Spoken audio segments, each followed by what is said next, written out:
This is part one of a two-part video series that I'm making on how to heal your relationships.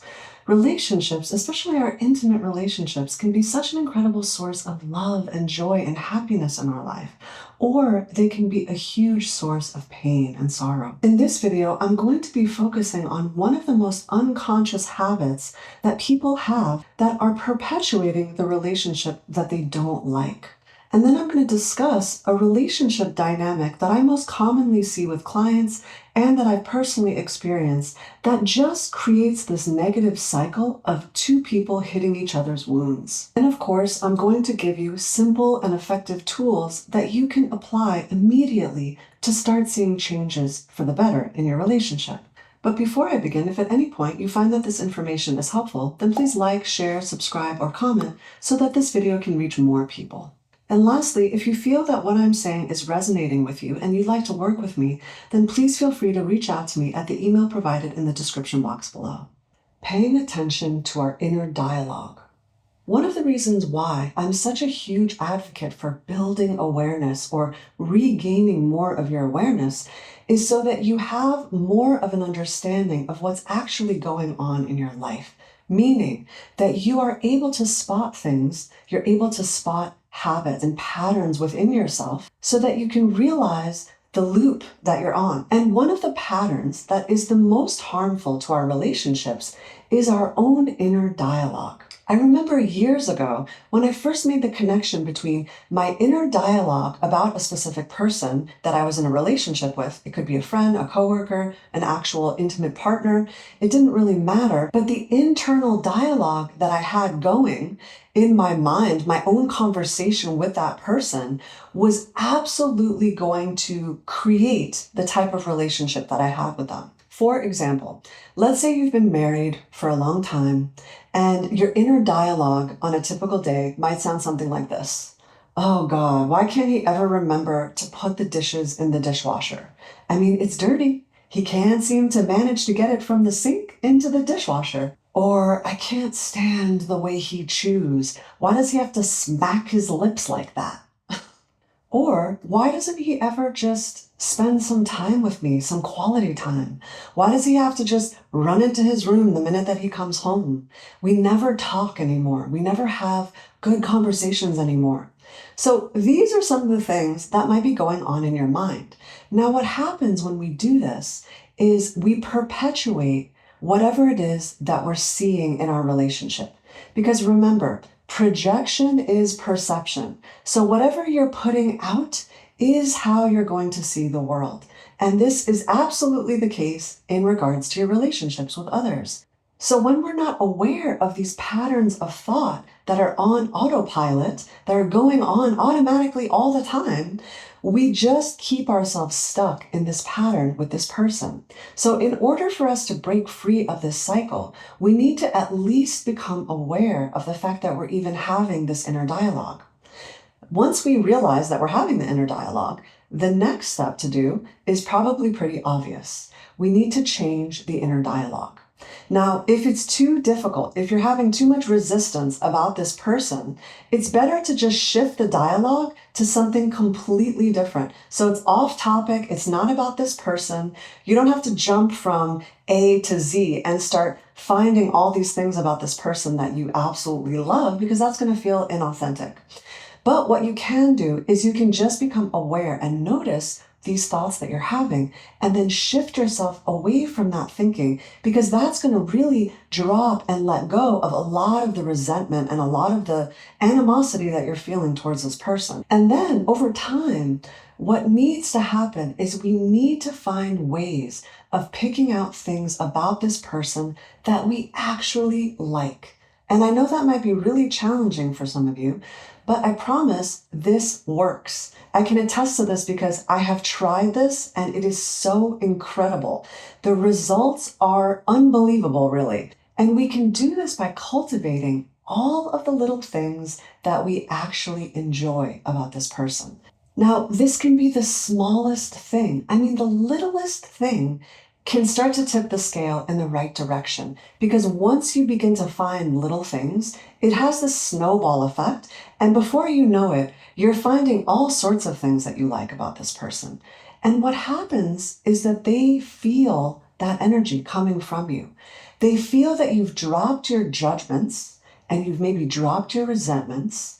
And what you're doing instead is sending them this feeling of appreciation. Now, as an aside, I would like to touch on the fact that men respond to appreciation more than anything. So for the women watching this video that are in a heterosexual relationship with a man, nothing is going to shift your relationship faster than finding ways to appreciate him. And they can be the smallest, littlest things, but he will begin to respond to that energy in such a positive way that that is almost enough for you to start seeing major shifts in your relationship. And this is because men want to do right by their woman. They want to please you. They want to get it right. They want to make you happy. Nothing makes them happier than making you happy. Now, the reason why I know that this works is because I put it to the test. I've had the direct experience of finding things about somebody that I begin to notice and changing that inner dialogue so that it's a positive one. And it's incredible. It's almost miraculous how quickly your relationship with that person shifts. Bitterness and resentment. A lot of the time when clients come to me, it's because they're having a problem with some relationship in their life. And it's not uncommon, especially for women, to ask me if I can work on their partner. They say things like, he really needs this letting go stuff. He really could use some of this. And there's something so endearing about this to me because I've been there. I realize the need, especially as a woman, to want to project my wounds onto my partner because we never want to hold on to what it is that's hurting us, right? So we project it. We project it onto our partner. We blame our partner. We feel like the victim. We feel that we've been wronged by them.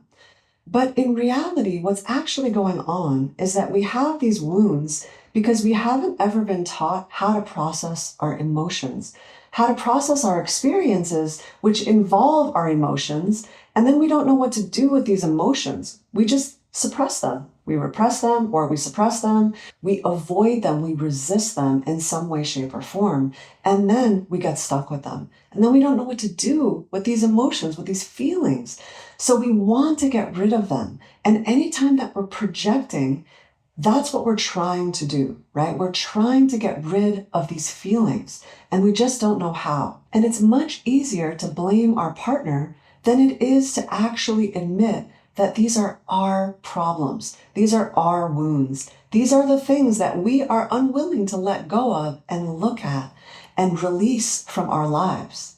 So this is why it's very important that we learn how to work with our emotions. We learn how to process them and we learn how to let go of them.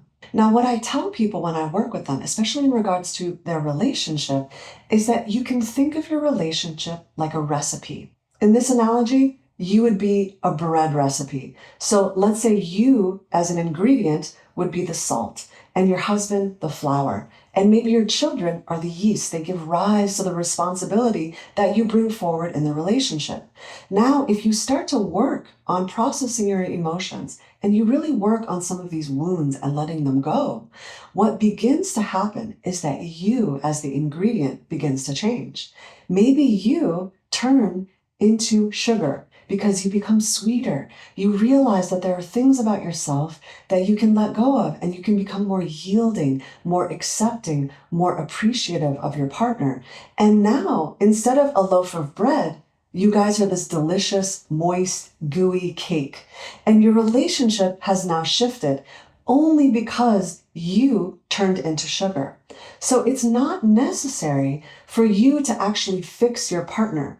Now, some of the time that is the case, and there always is some compromise and some meeting in the middle, some resolution that needs to happen, some understanding needs to take place. But that comes later. The first thing that we need to work on is letting go of these wounds, beginning to dissolve some of these patterns that you're holding on to that are simply not serving you or your relationship. To use the example of a heterosexual relationship, what tends to happen in this dynamic that I see very often, and I've experienced this as well, is that women tend to become very resentful of their partner. Men, on the other hand, tend to become bitter. So the pattern looks something like this. The woman is feeling that she's not getting her needs met, and the man is feeling like he can never get it right.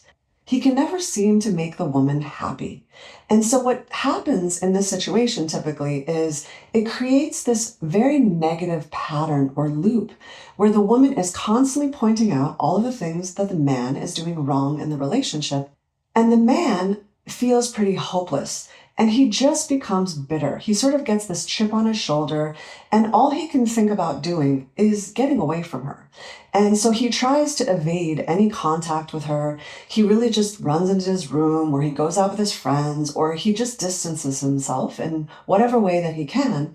And she just becomes more and more resentful because she doesn't understand how to get her needs met. Now, the best way to approach healing this particular type of relationship, and again, this is just one level, one aspect of some of the most common things that I see in relationships and that I've experienced as well. What we can do in this scenario is, as women, we can begin to work on letting go of that resentment. And we do this by working on this stuff on our own. So we have to learn how to process our emotions by ourselves or with somebody. You can come to me, or you can find somebody that really resonates with you, and you can begin to work on letting go of these wounds. And then what that does is it diffuses some of that anger, some of that rage, some of that deep pent-up resentment, so that you can have a conversation with your partner that's actually productive. Now, when you have a conversation with your partner, it is so critical when you're bringing something up that you are unhappy with about them, that you don't make it about them, that you make it about you. Now, it might involve them, but the key here is to get into a state of being vulnerable with them. So the approach is, instead of blaming your partner, get into a state of just being extremely honest with them and telling them how you're feeling, as opposed to blaming how you're feeling on them. Because remember, nobody makes you feel a certain way. You are a sovereign being. You get to decide how you want to feel. So it's never anybody else's place to make you feel a certain way. So when we have these conversations with our partner, the most critical thing is to stay vulnerable and just talk about how you're feeling and how you're working on letting go of some of these feelings. And that you're not blaming them, but that you just want to share how you're feeling with them, so that there's an honest, open communication. And what this does that's so beneficial and healing is that your partner begins to get out of this mode of being defensive. Because when you blame your partner, it immediately puts them in the position of feeling defensive. They need to defend the fact that you're blaming them for how you're feeling. So they're never going to hear what you're actually saying. And this is why it's so unproductive when we blame our partner. And you'll be so surprised how your man will respond to this, because you're in your feminine energy, you're in your power when you've realized that you're not the victim and he is not the problem. What you're working on is your own wounding patterns that he just happens to trigger, but it's not his fault. Our intimate relationships naturally trigger those wounds because we're in an exposed, intimate place with somebody. So those wounds are always eventually going to come up, because life is always trying to give us opportunities to let go of our wounds. And our intimate relationships are some of the most potent, powerful ways that we can work on our wounds. I love you all so much. Until next time, remember to let go. Let go of trying to be anything other than the truth of what you are.